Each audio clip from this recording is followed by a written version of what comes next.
الحمد لله نحمده ونستعينه ونستغفره ونؤمن به ونتوكل عليه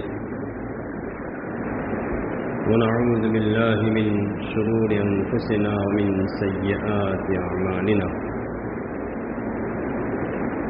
من يهده الله فلا مضل له ومن يضلله فلا هادي له وأشهد أن لا إله إلا الله وحده لا شريك له وأشهد أن سيدنا مولانا محمدا عبده ورسوله أما بعد فأعوذ بالله من الشيطان الرجيم بسم الله الرحمن الرحيم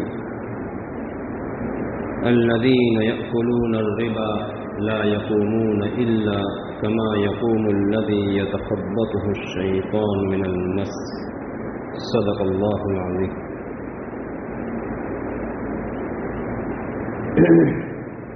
محترم حضرات، گزشتہ جمعہ میں سود کی برائی کو بیان کیا تھا. حلال کمائی میں بہت ساری رکاوٹیں ہوتی ہیں. اس میں ایک سب سے بڑی رکاوٹ آج کل کے معاشرے میں یہ سود ہے. اللہ کے حبیب صلی اللہ تعالی علیہ وسلم فرماتے ہیں، ابو داؤد شریف کی روایت ہے کہ ایک زمانہ ایسا آئے گا کہ لوگ سود کھائیں گے، اور اگر سود نہیں کھائیں گے تو کم سے کم اس کا دھواں تو ان کو لگ ہی جائے گا. جیسے گزشتہ میں نے کہا،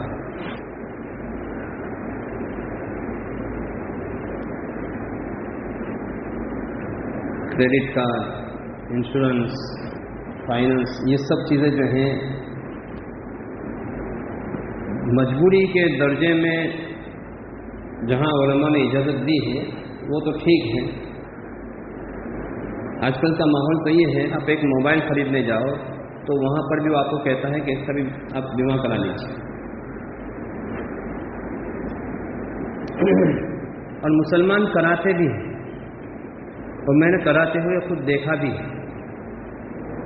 اور دکان والا کہتا بھی ہے کہ جب موبائل آپ کا پرانا ہو جاوے تو میرے پاس لے آنا، میں اس کو توڑ دوں گا. وہ توڑ کر کے آپ کو نیا مل جائے گا، آپ مت توڑنا. وہ کہہ بھی رہا ہے، اپنا کہاں گیا. ظاہر ہے کہ اس طریقے سے کسٹمر اور گراہک کو بلانے کی ایک اسکیم ہے، چال ہے کہ لوگ ہمارے پاس آئیں گے. ایک سال پورا ہوگا تو اس سے پہلے اس کا موبائل نیا ہو جائے گا. یہ جائز نہیں. موبائل میں ہماری کون سی مجبوری ہے کہ ہم اس میں بیمہ کرا کر کے اس کو بدلیں؟ حکومت کی طرف سے کوئی پابندی تو نہیں ایسی کہ آپ کو کرنا ہی پڑے گا، جیسے گاڑیوں وغیرہ کے اندر ہوتی ہے. تو سود جو ہے یہ زکوٰۃ کی ضد ہے، سمجھیے اس کو. زکوٰۃ کس کو کہتے ہیں؟ خذ من اموالہم صدقۃ تطہرہم وتزکیہم بہا وصلی علیہم ان صلاتک سکن لہم. زکوٰۃ کہتے ہیں مالداروں سے لے کر کے غریبوں کو دینا. خذ من اغنیائہم وترد الی فقرائہم. مالداروں کے پاس سے لے کر کے غریبوں کو دینا. مقصد کیا ہوتا ہے کہ آج کا لینے والا کل کا دینے والا بن جائے، یہ مقصد ہے. اور سود میں کیا ہوتا ہے؟ الٹا ہے کہ فقیروں سے لے کر کے مالداروں کو دیا جائے. اس کا نتیجہ کیا ہوگا؟ ہم دیکھ رہے ہیں دن بدن مالدار ہوتا جا رہا ہے اور غریب ہوتا جا رہا ہے. یہ شریعت کا جو اصول تھا اس سے ہم بالکل خلاف چلے جا رہے ہیں. کبھی بھی ہماری غربت ختم نہیں ہو سکتی. جہاں پر سود کا معاملہ ہوگا غربت بڑھے گی، ختم نہیں ہوگی. یہ غریبوں کا خون چوسا جا رہا ہے اور مالدار اس کو چوس رہے ہیں. اللہ کے حبیب صلی اللہ تعالی علیہ وسلم معراج کی رات میں جب تشریف لے گئے تو دیکھا ایک خون کی نہر ہے، اس کے اندر ایک آدمی ہے، اس آدمی جو ہے باہر نکلنا چاہتا ہے اس خون کی نہر میں سے، تو باہر والا آدمی جو ہے اس کے سر کو پتھر سے مارتا ہے اور اس کے سر کو کچل دیتا ہے، پھر وہ نکلنا چاہتا ہے، پھر ایسا کرتا ہے۔ اللہ کے حبیب صلی اللہ تعالی علیہ وسلم نے اپنے ساتھی حضرت جبرائیل علیہ الصلوۃ والسلام وغیرہ سے پوچھا یہ کون ہے؟ کہا کہ یہ سود خور ہیں، بیاج کھانے والے ہیں۔ پھر میں ایک واقعہ انشاءاللہ آپ کو سناؤں گا، اس سے آپ کو یہ خون کا مسئلہ زیادہ سمجھ میں آ جائے گا انشاءاللہ۔ اسی طریقے سے ابھی بھی جو میں نے آیت پڑھی ہے، الذین یأکلون الربا لا یقومون، وہ لوگ جو سود کھاتے ہیں قیامت کے دن جو قبروں سے اٹھیں گے تو کیسے ہوں گے؟ ایسے ہوں گے جیسے کہ وہ پاگل ہو، جس پر شیطان نے گویا کہ اس پر اپنا اثر و رسوخ استعمال کر کے اس کو پاگل بنا دیا ہو۔ جیسے شرابی آدمی ہوتا ہے، شراب کے نشے میں مست ہوتا ہے، اس کو کچھ پتہ نہیں ہوتا ہے۔ یتخبطہ الشیطان من المس، یہ قرآن کریم کی آیت کا میں ترجمہ کر رہا ہوں۔ اچھا یہ کیوں ہوا؟ ان کا کون سا گناہ تھا؟ تو قرآن آگے کہہ رہا ہے کہ یہ لوگ جو ہیں ذالک بانہم قالوا انما البیع مثل الربا، یہ کیا کہتے تھے کہ خرید و فروخت اور تجارت جو ہے اور وہ اور سود دونوں برابر ہیں، اس میں بھی بڑھوتری ہوتی ہے، اس میں بھی بڑھوتری ہوتی ہے۔ آپ نے 100 روپے کی چیز لی، بازار میں 110 روپے میں اس کو بیچا تو نفع آپ کو ملا، یہ تجارت ہوئی، یہ حلال ہوا۔ لیکن آپ نے کسی کو 100 روپے قرض دیے، اس پر 100 روپے کے بدلے میں 110 روپے آپ نے لیے، یہ سود ہوا۔ دیکھو نفع یہاں پر بھی نظر آ رہا ہے، نفع یہاں پر بھی نظر آ رہا ہے، لیکن ان دونوں نفع کے اندر زمین و آسمان کا فرق ہے۔ اللہ تبارک و تعالیٰ آگے فرماتے ہیں وَأَحَلَّ اللَّهُ الْبَيْعَ وَحَرَّمَ الرِّبَا، کہ اللہ تبارک و تعالیٰ نے خرید و فروخت کو حلال کہا ہے اور سود کو حرام کہا ہے۔ اب ظاہر ہے جس کو اللہ نے حلال کر دیا وہ حلال ہے اور جس کو اللہ نے حرام کر دیا وہ حرام ہے۔ میں نے ابھی آپ سے کہا کہ زکوٰۃ اور سود دونوں آپس میں ایک دوسرے کی ضد ہے۔ آپ کے پاس 1,00,000 روپے ہیں مثال کے طور پر، اس میں سے آپ نے زکوٰۃ نکالی سالانہ 2,500 روپے، اب آپ کے پاس رہے کتنے؟ 97,500 روپے، 2,500 کم ہو گئے، نظر آتے ہیں ہمیں کم ہوتے ہوئے۔ اور کسی کو آپ نے 1,00,000 روپے سود پر دیے تو کہا کہ بھائی واپس کرنا ہے، تو اس وقت میں 1,10,000 روپے لوں گا، تو آپ کو یہاں نظر آتے ہیں بڑھوتری نظر آ رہی ہے۔ لیکن یاد رکھیے قسم خدا کی، یہ بڑھوتری جو ہمیں نظر آ رہی ہے وہ حقیقت میں بڑھوتری نہیں ہے، یہ حقیقت میں یہ پورا مال اس کی وجہ سے ختم ہو جائے گا، اور وہ جو ختم ہوتا ہوا نظر آ رہا ہے 97.5 ہو گئے 1,00,000 میں سے، تو اس 2,500 کی وجہ سے اللہ سبحانہ و تعالیٰ اس بقیہ مال کی حفاظت فرما لیں گے، اور اس 10,000 کی وجہ سے اس کو بھی کیا کر دیں گے؟ آگے اللہ تبارک و تعالیٰ فرماتے ہیں یمحق اللہ الربا ویربی الصدقات، اللہ تبارک و تعالیٰ سود کو مٹاتے ہیں، اللہ تبارک و تعالیٰ سود کو ختم کرتے ہیں۔ اب ظاہر ہے کہ جب اللہ ختم کریں گے تو کون باقی رکھ سکتا ہے؟ ویربی الصدقات، اور صدقات کو اللہ تبارک و تعالیٰ بڑھاتے ہیں۔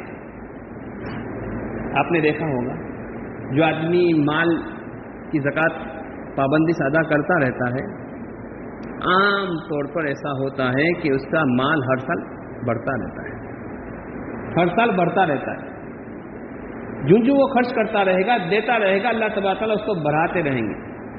میں نے گزشتہ جمعہ کو آپ سے کہا تھا کہ جو آدمی سود کے نظام میں پڑ گیا 40 سال کے بعد اس کی زندگی برباد ہو جائے گی، ہمارے سامنے ایسی بہت ساری مثالیں ہیں، بہتر سے بہتر دکان چل رہی ہے، لیکن سارا نظام کس پر چل رہا ہے؟ سود پر چل رہا ہے۔ ایک وقت وہ آتا ہے کہ پورا گویا کہ سب کمایا ہوا سب چلا جاتا ہے سود میں، اور اس کے پاس کچھ نہیں رہ جاتا ہے، وہ کنگال ہو جاتا ہے، وہ کروڑ پتی ہو جاتا ہے۔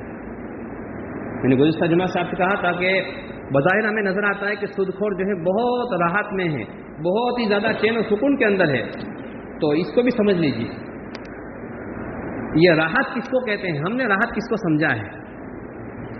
ایک ہوتا ہے راحت کے اسباب جو بازاروں میں فیکٹریوں کے اندر کارخانوں کے اندر بنتے ہیں اور بازاروں میں بکتے ہیں، اور پیسوں کے عوض میں بدلے میں خریدے جاتے ہیں۔ مثال کے طور پر پنکھا ہے، ایئر کنڈیشن ہے، مشینری ہے، اس ساری چیزیں جو ہیں راحت کے اسباب ہیں۔ اچھی سے اچھی چارپائی ہے، اچھے سے اچھا مکان ہے، یہ ساری چیزیں جو ہے بازاروں کے اندر بکتی ہیں اور پیسوں کے ذریعے سے خریدی جا سکتی ہے۔ لیکن راحت کے اسباب تو ہیں، اس کو راحت اور سکون اس کے ذریعے سے حاصل ہو جاوے یہ کوئی ضروری نہیں ہے۔ حضرت مولانا ذوالفقار صاحب دامت برکاتہم میں ایک واقعہ بیان فرماتے ہیں اپنے ایک دوست کا۔ فرمایا کہ میں عمرے کے لیے جا رہا تھا، تو میرا ایک دوست وہاں پر سعودیہ میں رہ رہا تھا، تو حضرت سے کہا کہ حضرت میں آپ کے ساتھ چلوں گا۔ اتفاق سے وہ کوئی کاغذ بھول گیا تھا، سرکاری کاغذ مکۃ المکرمہ میں جانے کے لیے ضروری تھا۔ تو راستے میں جہاں کہیں بھی پولیس ہوتی تھی، ایئر کنڈیشن گاڑی جو حضرت وہاں پر گئے جانتے ہیں، وہاں ساری بسیں بھی ایئر کنڈیشن ہوتی ہیں، تو حضرت فرماتے ہیں کہ جہاں پولیس کی چیکنگ کی جو چوکی آتی تھی، تو وہاں پر وہ آدمی اس اے سی کے اندر پسینہ پسینہ ہو جاتا تھا۔ دیکھو راحت کے اسباب تھے لیکن راحت نہیں تھی۔ حالانکہ ایئر کنڈیشن کے اندر پسینہ ہونے کا کوئی سوال نہیں، وہ اندر سے اس کی گھبراہٹ تھی کہ اگر میں پکڑا گیا، میرے پاس وہ کاغذ نہیں ہے، میں یہاں پر عمرہ نہیں کر پاؤں گا، بس یہی مسئلہ تھا۔ تو راحت کے اسباب اور چیز ہیں اور راحت اور چیز ہے۔ راحت جو ہے وہ اللہ سبحانہ و تعالیٰ کی طرف سے ایک بہت بڑی نعمت ہے جو اللہ تبارک تعالیٰ انسانوں کو عطا فرماتے ہیں اور خصوصاً مسلمانوں کو عطا فرماتے ہیں۔ تھوڑے پیسے ہیں لیکن اس میں بھی آدمی راحت اور زندگی گزار رہا ہے، اور وہ کروڑ پتی ہے لیکن سکون نہیں ہے، نیند نہیں آ رہی، نیند کی گولیاں کھانی پڑتی ہیں۔ اسباب تو سارے اس کے پاس ہیں۔ آپ نے غریبوں کو دیکھا ہوگا راستے میں سوئے ہوئے، فٹ پاتھ پر سو گئے، نیند آ گئی، کوئی ٹینشن نہیں ہوتی۔ تو راحت اور ہے اور راحت کے اسباب اور چیز ہے۔ حبیب اجمی رحمۃ اللہ تعالی علیہ بہت بڑے بزرگ گزرے ہیں۔ حسن بصری رحمۃ اللہ تعالی علیہ کے زمانے میں ان کا وجود تھا۔ امام شافعی رحمۃ اللہ علیہ، امام احمد بن حنبل رحمۃ اللہ علیہ سے انہوں نے ملاقات کی ہے۔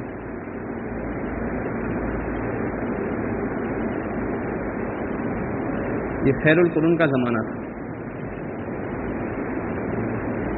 وہ بہت بڑے، ذرا اس قصے کو سنیے گا جس کا میں نے وعدہ کیا تھا ابھی آپ سے۔ بہت بڑے مالدار تھے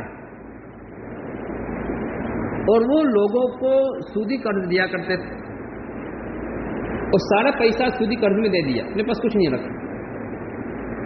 اور جب بھی کوئی ضرورت ہوتی تھی اپنے کو استعمال کے لیے تو کسی کے پاس جاتے اور سود لے کر کے آتے اور اس سے گھر چلتا تھا۔ ایک دن ایسا ہوا کہ گھر میں کچھ کھانے کے لیے نہیں تھا، بیوی نے کہا کہ کچھ لے آؤ پکایا جائے۔ تو ایک صاحب کے گھر گئے سود لینے کے لیے، وصول کرنے کے لیے۔ بعض مرتبہ اللہ تبارک تعالیٰ کی طرف سے ہدایت کے ایک عجیب فیصلے ہوتے ہیں۔ تو سود لینے کے لیے گئے تو اس گھر والی نے کہا کہ بھائی میرے شوہر تو گھر میں نہیں ہے۔ تو کہا کہ میرا تو اصول ہے کہ جب میں لینے آتا ہوں نا تو جب تک لے نہ لوں وہاں تک جاؤں گا نہیں۔ اور یاد رکھنا، وہ کہہ رہے کہ میں جتنا وقت یہاں پر آپ کے پاس رکوں گا نا اس وقت کا بھی سود آپ سے لوں گا. وہ بیچاری پریشان ہو گئی. کیونکہ بات یہ ہے کہ گھر میں تو کچھ نہیں ہے, ایک بکرا ذبح کیا تھا, اس کے سری پائے پڑے ہوئے ہیں, اگر آپ چاہیں تو اس کو میں دے دوں تاکہ وہ دے دوں, کوئی بات نہیں. تو وہ سری پائے سود میں لے کر کے آئے, اپنی بیوی کو دیا, اس کو پکاؤ. بیوی کہنے لگی سری پائے تو لے آئے لیکن مسالہ بھی نہیں ہے, لکڑی بھی نہیں ہے, آگ کیسے جلاؤں, پکاؤں کیسے؟ کوئی بات نہیں, یہ بھی کہیں سے لے کر کے آتا ہوں. کہیں گئے تو سود میں وہ بھی لے کر کے آئے. خیر کھانا پک گیا, ہانڈی تیار ہو گئی پک کر کے. ایک مانگنے والا فقیر آیا تاکہ مجھے اللہ کے نام پر کچھ دے دو. تو کہنے لگے کہ تجھے اگر میں دوں گا نا, میں تو وہ ہوں جو لوگوں سے لیتا ہوں دیتا نہیں ہوں. اگر میں نے تجھے دیا تو تو مالدار نہیں بنے گا, میرے دینے سے مالدار تو نہیں بنے گا, لیکن میں مفلس ہو جاؤں گا. یہ عادت جس کی پڑ جاتی ہے مانگنے کی, تو اس کو یہی خطرہ ہوتا ہے کہ بھائی میں خرچ نہ کروں, میں لیتا ہی رہوں, دوں گا نہیں. کروڑوں روپے ہوں گے لیکن دینے کو اس کا دل نہیں چاہے گا. ہم تو فقیر کا ہی حال ہوتا ہے. یہ فقیر جو آج کل مانگنے والے جو ہوتے ہیں, خدا کے واسطے اپنی زکوٰۃ کی رقم ان کو نہ دیں. بازاروں میں جو مانگنے والے ہوتے ہیں عام طور پر ہماری زکوٰۃ ادا نہیں ہوتی. وہ اتنے مالدار ہوتے ہیں کہ ہمارا وزن پیسوں سے کر لیں گے, اتنا پیسہ ان کے پاس ہوتا ہے لیکن خرچ نہیں کرتے. صحیح مصرف میں زکوٰۃ دینا یہ بہت ضروری ہے. تو وہ فقیر بیچارہ کہا کہ میں نہیں جاؤں گا وہاں جہاں تک میرا سوال پورا نہیں ہوگا, لے کر کے ہی جاؤں گا. وہ بھی ضدی تھا. تو اس کو دھمکایا, وہ کسی طریقے سے بھگا دیا کہ میں تجھے نہیں دوں گا, میں مفلس ہو جاؤں گا اگر تجھے دیا تو مالدار تو ہونے والا نہیں ہے. خیر وہ چلا گیا. اب سنیے گا اصل بات. جب وہ کھانے کا وقت آیا تو بیوی نے ہانڈی کھولی تو اس ہانڈی کے اندر کچھ بھی نہیں ہے سوائے خون کے. پوری ہانڈی خون سے بھری ہوئی ہے. ابھی میں نے کہا تھا نا, اللہ کے نبی صلی اللہ علیہ وسلم نے معراج کی رات میں وہ منظر دیکھا کہ خون کی نہر کے اندر آدمی پڑا ہوا تھا, اس کو دوسرا آدمی جو فرشتہ تھا اس کو پتھر مار رہا ہے. یہ لوگوں کا خون تھا جو چوس رہا ہے. بیوی نے اپنے شوہر سے کہا کہ یہ تمہاری بدبختی ہے, اس سائل کی بد دعا ہے جس کو تم نے کچھ دیا نہیں. تو اس نے کہا کہ اب میں تجھے اللہ گواہ بناتا کہ میں نے اللہ سے توبہ کر لی کہ اب میں سود نہیں لوں گا. باہر نکلے, ایک آدمی جس کے پاس وہ سود لینے والے تھے اس کو دیکھ کر کے وہ بھاگنے لگا. کہا کہ مت بھاگ, اب تو مجھے بھاگنا چاہیے, تو اس سے میں نے توبہ کر لی.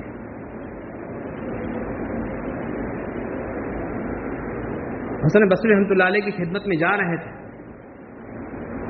راستے میں کچھ بچے چھوٹے چھوٹے کھیل رہے تھے تاکہ ہٹ جاؤ, وہ بدبخت آ رہا ہے, حبیب آ رہا ہے, کہیں اس کے دھول جو ہے ہمیں نہ اڑ جاوے تو ہم بدبخت نہ بن جاوے. خیر بہت ناراض ہوئے, تو میں اتنا برا ہو گیا ہوں.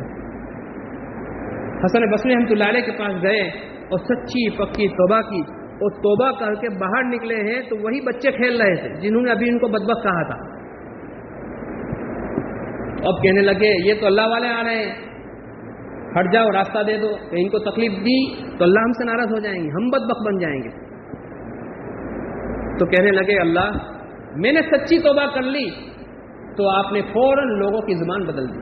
یہی بچے تھے جو ابھی مجھے بدبخت کہہ رہے تھے, اب بزرگ کہہ رہے ہیں, اللہ والا کہہ رہے ہیں. خیر سب کچھ دے دیا, جس کا قرض تھا سب کو کہا کہ اب میں کسی سے سود نہیں لوں گا. یہاں تک کہ ایک وقت وہ آیا کہ ان کے پاس پہننے کے کپڑے بھی نہیں رہے, سوائے ایک کہ تہبند باندھتے تھے اور کچھ نہیں تھا. بیوی نے کہا کہ کچھ کما کر کے لاؤ, مزدوری کرو. تو گئے, بیوی کو یہ کہا کہ میں مزدوری کے لیے جا رہا ہوں. جا کر کے ایک جگہ پر اللہ کی عبادت میں مشغول ہو گئے. شام کو واپس آئے وہی خالی ہاتھ. بیوی نے کہا کچھ لائے؟ کہا کہ میرا آقا جو ہے یعنی اللہ تبارک و تعالیٰ, میں نے اس کی مزدوری کی ہے اور وہ ایسا کریم آقا ہے کہ مجھے ان سے مانگتے ہوئے شرم آ گئی. اجرت مانگتے ہوئے شرم آ رہی ہے. جب 10 دن ہو جائیں گے تو مجھے پوری اجرت، یہ اپنی طرف سے کہہ رہے ہیں، 10 دن ہو جائیں گے تو پوری اجرت مجھے دے دیں گے. 9 دن اس طریقے سے نکلے. کچھ لاتے گھر میں نہیں لاتے، کچھ تھا ہی نہیں، عبادت کرتے اور چلے آتے. اور بیوی یہ سمجھتی کہ کیا کرتے ہیں، مزدوری کرتے ہیں، کام کرتے ہیں. 10واں دن تھا تو پریشان تھے اندر سے. آج کیا ہوگا؟ آج تو وہی بیوی پکڑے گی. کیا ہوا؟ پریشان تھے. جب یہ گئے ہیں تو اللہ تبارک تعالیٰ نے ایک آدمی کو بھیجا، یہ بھی آدمی کو بھیجا جو آٹا ہے، اسی طریقے سے ذبح کی ہوئی بکری ہے، گھی ہے، شہد ہے اور 300 درہم ہے، یہ سب لا کر کے دے دیا اس کی بیوی کو. اور کہا کہ جب حبیب آوے تو یہ کہہ دینا کہ تم ہماری مزدوری کرتے رہو اور ہم تمہیں دیتے رہیں گے. جب گھر پر آئے ہیں تو پکنے کی خوشبو آ رہی تھی اور بیوی نے سارا منظر بتایا. کہا کہ اللہ، یہ تو میری جھوٹی عبادت تھی، اس کا آپ نے یہ بدلہ دیا.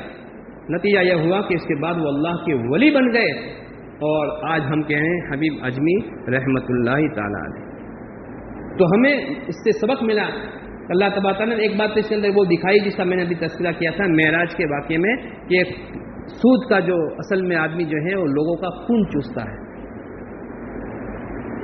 اور دوسری بات یہ کہ ہم نے اگر اس گناہ میں مبتلا ہے تو اس سے بھی مایوس ہونے کی ضرورت نہیں، اس کو چھوڑ دے وے اللہ تبارک تعالیٰ سے پکی سچی توبہ کر دے وے تو اللہ تبارک تعالیٰ ہمیں انشاءاللہ ضرور معاف کر دیں گے. تو ہمیں چاہیے کہ ہم اس سود کی نحوست کو سمجھیں. حدیث میں آتا ہے کہ یہ 36 مرتبہ ماں سے زنا کرنے سے بھی بدتر ہے. سود خور اتنی خطرناک یہ چیز ہے. گویا کہ میں نے گزشتہ جمعہ کو کہا تھا کہ سود خور جو ہیں وہ اس کی جنگ کس سے ہوتی ہے؟ اللہ اور اس کے رسول سے. فَأْذَنُوا بِحَرْبٍ مِّنَ اللَّهِ وَرَسُولِهِ. کبھی وہ کامیاب ہو ہی نہیں سکتا. اگر کامیاب ہونا ہے تو اس سے توبہ کرنی پڑے گی. اللہ سبحانہ و تعالی ہمیں ان چیزوں سے توبہ کرنے کی توفیق نصیب فرماوے اور ہمیں حلال رزق کا ہمارے لیے انتظام فرماوے. آمین. وآخر دعوانا الحمدللہ رب العالمین.